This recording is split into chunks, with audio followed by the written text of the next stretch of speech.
Kita akan melanjutkan acara di kesempatan hari ini. Acara selanjutnya adalah orasi politik Sekretaris Jenderal DPP P3 yang kami hormati Gus Haji Muhammad Arwani Tomafi. Kami persilakan. Assalamualaikum warahmatullahi wabarakatuh. Bismillah, alhamdulillah, wassalatu wassalamu ala rasulillah wa ala alihi wa sahbihi wa man walah. Rabbi syrah li sadri wa yassir li amri wa hlul uqdatan min lisani yafqahu qawli. Amma ba'd. Hadratal karamin ashabal fadilah was sa'adah, para kiai, para habaib hadir pada kesempatan kali ini, Ketua Pengurus Cabang Nahdlatul Ulama Kiai Haji Abdul Qadir Syam, Ketua Pengurus Daerah Muhammadiyah Habib Salim Al-Hamid, Bapak Wakil Menteri Agama Republik Indonesia, Wakil Ketua Umum DPP Pak Zainul Tauhid Saadi, Ketua DPP Bapak atau Mas ya, Mas Abdul Qayyum Jabar, Ketua UKK, ada Wakil Bendahara Umum Mas Lukman Yani, Pak Sekwil DPW Habib Salim, Pak Mujahid, Wakil Ketua UKK, Pak Didik, dan banyak lagi jajaran pengurus ataupun juga fungsionaris partai dari Jakarta, Surabaya, dan yang terkhusus Bapak Kiai Haji Salwa Arifin selaku Ketua DPC yang juga Bupati Bondowoso, Ketua Majelis Syariah Kiai Haji Kurdi Sulaiman, Ketua Majelis Pertimbangan Kiai Haji Muhammad Hasan, dan seluruh jajaran pengurus DPC P3 yang baru saja dilantik, tamu undangan, para pimpinan partai politik di Bondowoso, dan seluruh hadirin hadirat, para perawat persatuan, seluruh kader P3 di Bondowoso rahimakumullah. Alhamdulillah wa syukurillah, pada pagi siang hari ini kita telah bersama-sama menunaikan satu amanah partai di dalam menutup tahapan permusyawaratan cabang di Bondowoso dengan telah diserahkannya SK, langsung dilantik, dan tadi seperti disampaikan oleh Pak Zainud, dihadiri oleh banyak, bukan hanya banyak tapi banyak sekali ya, para tokoh-tokoh partai baik di tingkat pusat maupun di tingkat wilayah. Kenapa? Karena memang kita ingin mikot dari Bondowoso ini semangat untuk menaikkan perolehan suara dan perolehan kursi di Jawa Timur kita mulai.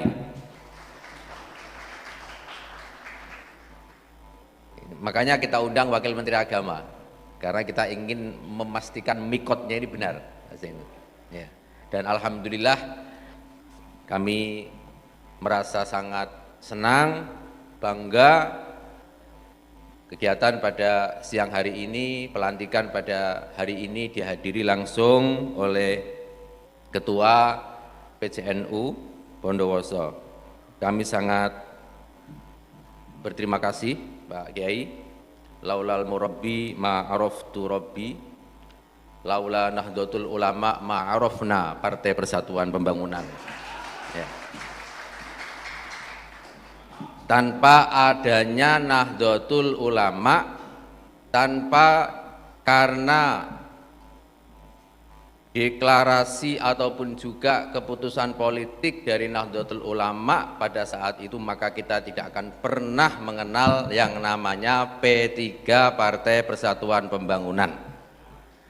Ini sejarah yang tidak akan bisa kita hapus dari Google. Ya karena saya lihatnya di Google tadi. Jadi alhamdulillah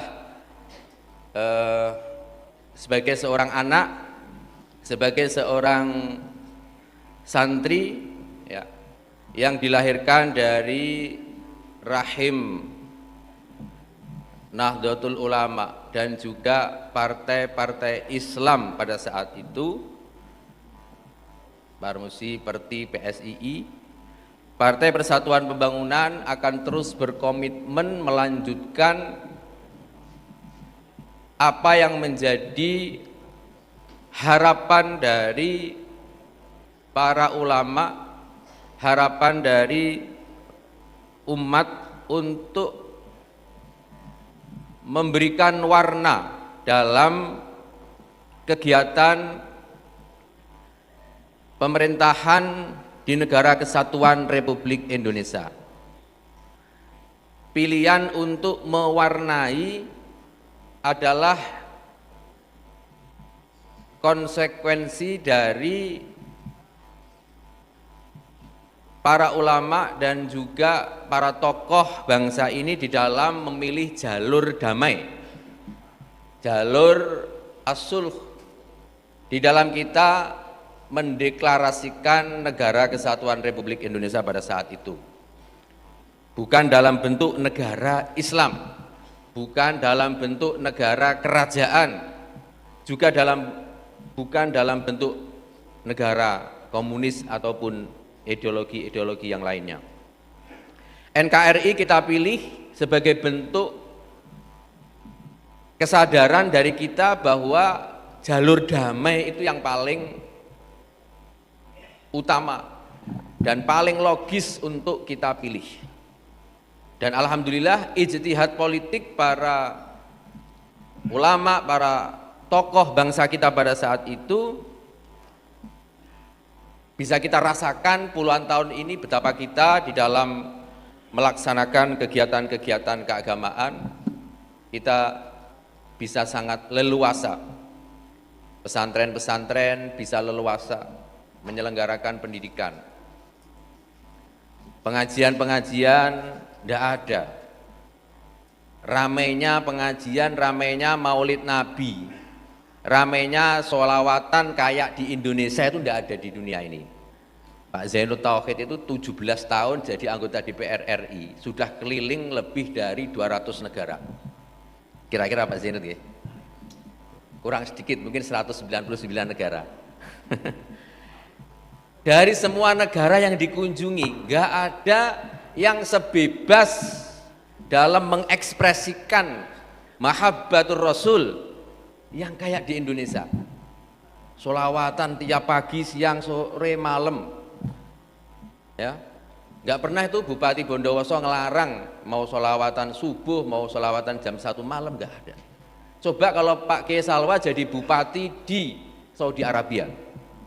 Walaupun di Haramain, di Tanah Haram, Pak Kiai Salwa jadi bupati di sana, nggak bisa seenaknya mengizinkan orang untuk mengadakan pengajian. Kok pengajian? Sholat Jumat aja khutbahnya harus ditandatangani oleh Kiai Salwa, harus ada parafnya, kayak SK-nya DPC tadi ada parafnya Pak Mujahid ini.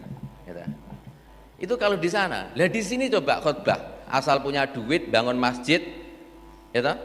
Walaupun nggak pernah ngaji di pondok, yang penting bisa baca, punya HP, bisa buka Google, banyak teks pidato di sana, udah jadi khotib itu dianggap sah gitu aja. Enaknya Indonesia, itulah luar biasanya pilihan politik, pilihan para ulama di dalam mengikrarkan kebersamaan dalam hidup, kebersamaan di dalam menjalani kehidupan di Negara Kesatuan Republik Indonesia ini melalui sebuah tatanan pemerintahan yang namanya Indonesia. Dan Partai Persatuan Pembangunan selama 49 tahun ini telah membuktikan bahwa P3 setia selalu terhadap NKRI. Tidak pernah P3 ya sedikit pun ragu ataupun juga mengajak kepada orang untuk ragu terhadap keberadaan Negara Kesatuan Republik Indonesia. Bapak dan Ibu sekalian yang kami hormati, para kiai, para habaib yang terhormat, alhamdulillah Partai Persatuan Pembangunan dalam komitmen untuk melanjutkan, memaksimalkan peran kebangsaan, peran kenegaraan itu kita dalam periode kali ini sudah menjalankan permusyawaratan, penguatan keorganisasian. Kita sudah lakukan muswil, muscap serentak di 514 kabupaten kota. Alhamdulillah, ini pertama kalinya P3 melaksanakan permusyawaratan secara serentak dalam 6 bulan. Dan alhamdulillah dari 514 per siang hari ini sudah 400 DPC P3 yang kita proses SK-nya. Dan Jawa Timur ini pertama kali kita datang untuk melantik di Bondowoso. Sekali lagi untuk menunjukkan bahwa Bondowoso ini harus benar-benar menjadi mikot kemenangan P3 di Jawa Timur. Siap? Siap? Ya. Insya Allah besok kita bergerak ke Malang dan Blitar, dan kami juga menginstruksikan setiap kegiatan-kegiatan ke P3-an pelantikan seperti ini. Salah satu contohnya kita menghadirkan PCNU, kita menghadirkan sahabat-sahabat kita dari pengurus daerah Muhammadiyah dan juga ormas-ormas Islam lainnya.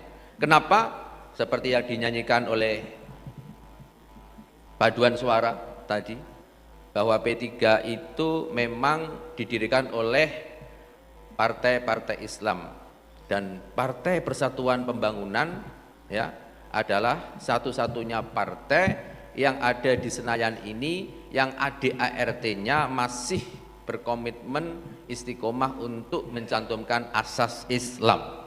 Ini yang menjadi komitmen kuat kita, sehingga Bapak dan Ibu sekalian, Partai Persatuan Pembangunan harus bisa memahami, mengetahui apa yang menjadi keinginan kuat dari masyarakat, dari umat. Oleh karena itu, satu hal yang pertama adalah soliditas organisasi. Idza mal aslu ulfiya ghairu zakin famatasku madal dahri al-furu'u. Apabila pondasi tidak kuat, maka cabangnya pun akan demikian sepanjang masa. Oleh karena itu, Bapak dan Ibu sekalian, hal pertama yang ingin kami lakukan, pastikan adalah bagaimana keberadaan organisasi partai kita itu betul-betul solid, kuat, dan tahan terpaan angin. Oleh karena itu, tidak ada alasan bagi para sekretaris wilayah, sekretaris cabang, tugas yang ada di depan panjenengan semua adalah memastikan struktur organisasi partai itu betul-betul ada orangnya, ada programnya, ada kerjanya sampai pada tingkat TPS. DPC nanti bentuk PAC, PAC nanti bentuk ranting. Ranting saya ingatkan strukturnya nanti sederhana saja, ketua, sekretaris, bendahara, 3 orang. Wakil-wakil ketua itu adalah wakil ketua, koordinator TPS 1, TPS 2 sampai sejumlah TPS di desa tersebut. Pastikan mereka ada, pastikan ada perencanaan, dan pastikan ada koordinasi. Insya Allah al-aslu ya, ini benar-benar menjadi sebuah penopang pada suksesnya partai ini. Wah, kami kurang, kami nggak punya bupati, kami nggak punya DPR. Tentu ini menjadi tantangan bagi kita semua. Kita juga punya daerah yang dulu 0 kursi. Kita juga punya daerah yang awalnya ada bupatinya, yang 0 kursi bisa pecah telur menjadi 3 kursi, bisa menjadi 5 kursi. Yang punya bupati justru turun suaranya, turun kursinya. Jadi dinamika di bawah seperti itu saya kira akan menjadi tantangan bagi kita untuk memastikan bahwa apapun yang terjadi, yang pertama menjadi tugas terkhusus adalah para sekretaris, para bidang OKK, nanti memastikan jajaran kepengurusan, struktur organisasi itu betul-betul ada. Tidak hanya sekedar ada, tetapi juga punya perencanaan dan ada kerja. Ini para sekretaris, karena saya selaku sekjen jadi lebih titik beratnya pada teman-teman kesekretariatan. Ini penting, sekali lagi kami sampaikan betapa di beberapa tempat kita melihat pergeseran politik pemilu kita karena akibat dari perubahan dari proporsional tertutup menjadi proporsional terbuka. Sekarang ini tantangan berat dihadapi oleh partai politik. Pemilu yang pesertanya itu adalah partai politik. Sekarang seolah-olah bergeser, peserta pemilu itu adalah orang per orang, caleg-caleg. Ini tantangan. Kalau benar-benar yang terjadi seperti itu, maka posisi partai politik itu akan menjadi sangat tidak berdaya. Oleh karena itulah, untuk agar penguatan organisasi partai. Begitu organisasi partai kuat, insya Allah siapapun yang jadi DPR-nya, siapapun yang akan menjadi anggota DPRD-nya, karena sistem yang sudah terbangun, insya Allah misi visi partai politik akan terus mampu dijaga, dirawat di dalam praktek-praktek pemerintahan. Seperti yang disampaikan oleh Pak Zaino tadi, bahwa P3 sudah membuktikan diri di dalam perjuangan kebijakan legislasi, memperjuangkan banyak hal yang menjadi aspirasi para ulama. Terakhir dalam RUU KUHP, P3 juga mengusulkan perubahan definisi zina. Rahasan, perlu diketahui yang namanya zina di dalam hukum kita itu kalau tidak suka sama suka. Kalau suka sama suka bukan zina. Itu dalam KUHP, dalam hukum kita yang masih berjalan hattalan. Dan kita lihat kader kita di DPR lantang berteriak untuk mengusulkan perubahan makna zina. Awalnya kita mengusulkan perubahan makna atau yang menjadi faktor dalam delik aduan.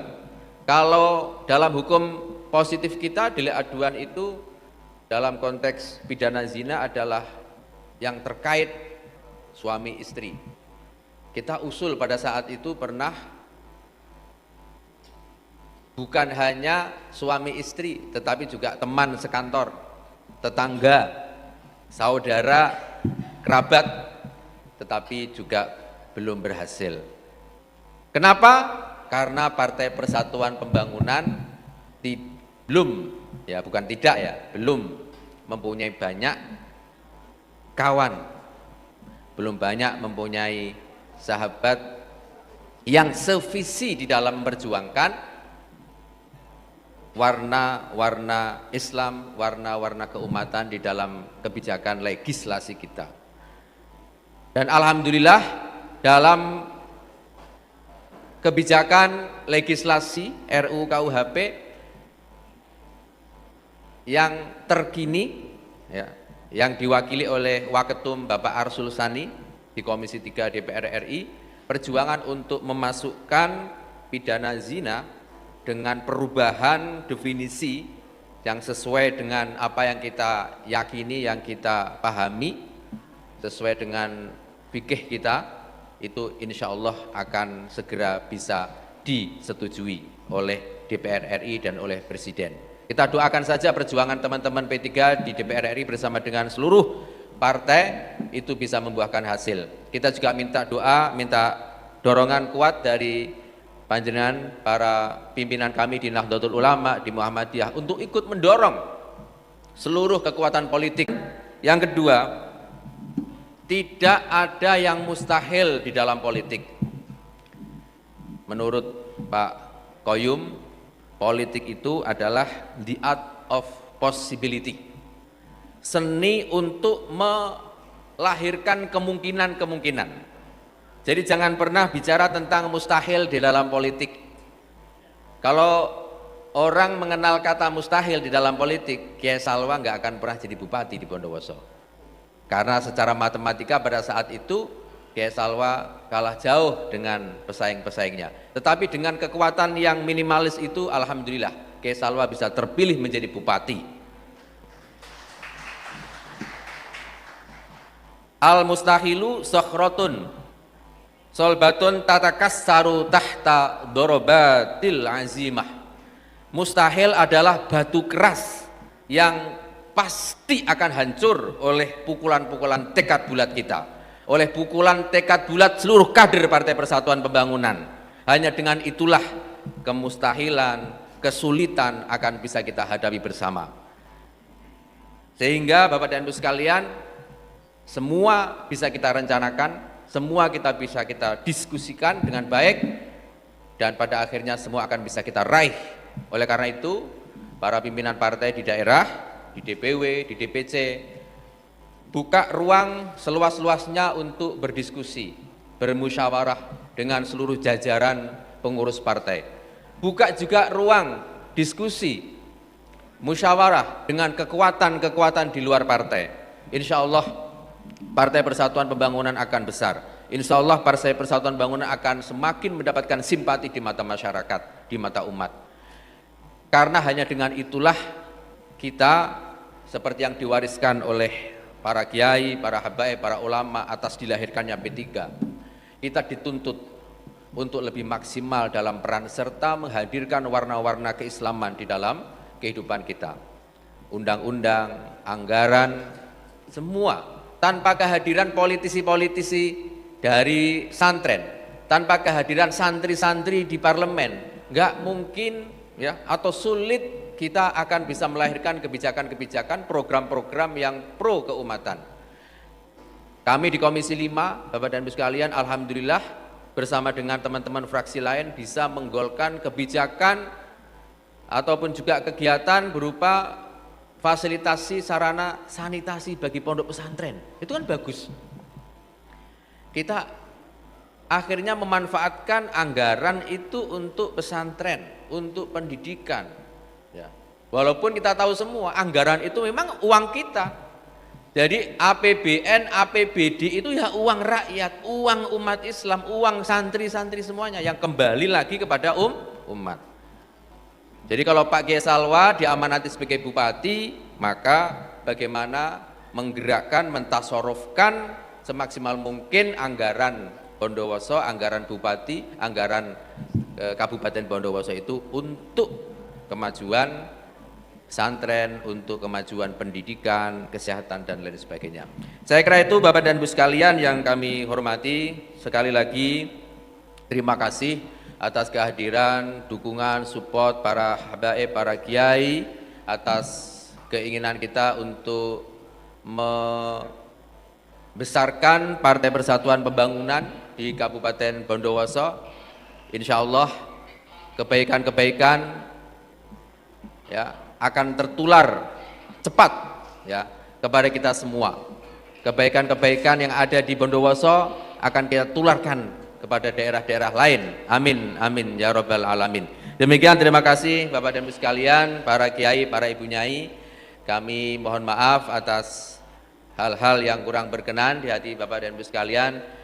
Yakinlah apa yang menjadi keinginan kita, apa yang menjadi cita-cita kita, pasti ya semua kebaikan kita akan dikabulkan oleh Allah Subhanahu wa taala. Amin ya rabbal alamin. Wallahul muwaffiq ila aqwamit thoriq. Wassalamualaikum warahmatullahi wabarakatuh.